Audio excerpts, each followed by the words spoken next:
Can't sleep, lad? As it happens, I'm a bit restless myself. That a novel there? Don't see many carrying those around. Bit of an odd question, but what's your real aim as a group?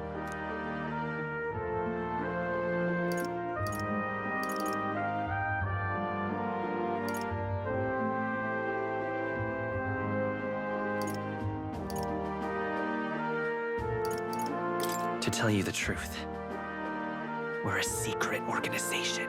Really? Well, you're not very organized for an organization.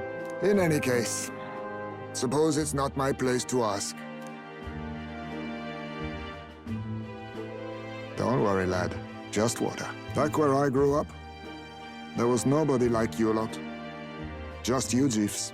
We've never been accepted by other tribes, and 'tis no mystery why. We're nocturnal, we look worlds apart, and there's so few of us. Not enough for any political sway. Our elders only ever thought of short-term alliances, loyalties changeable as the wind.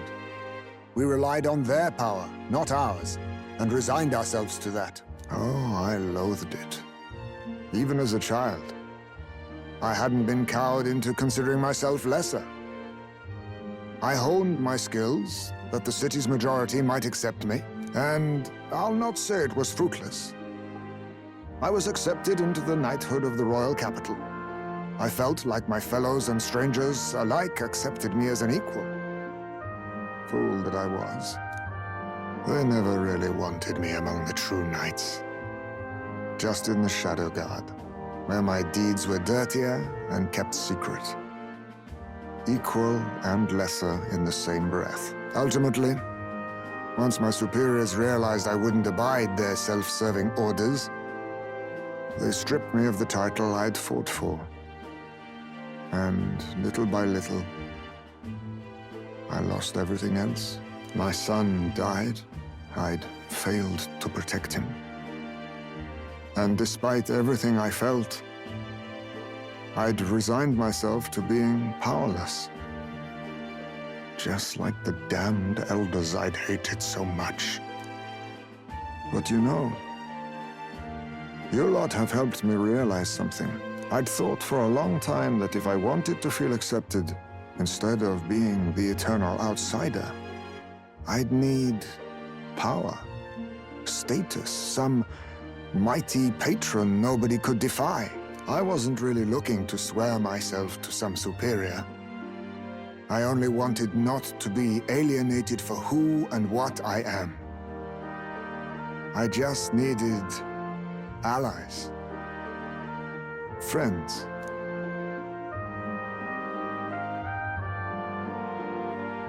Then from now on, we're friends. A free spirit, are you? It'll be my pleasure, then. The aloof hermit, Heismay. Within him dwells the virtue of the thief. Nurture thy bond with him, and a new power yet slumbering within thee may awaken.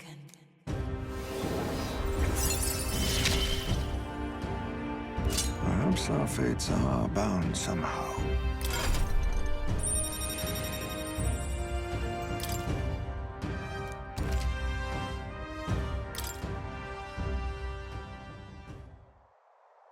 If my boy was still alive, he'd be about your age. Though he'd look absolutely nothing like you, of course. Long as we're both awake, might I have a look at that old novel of yours?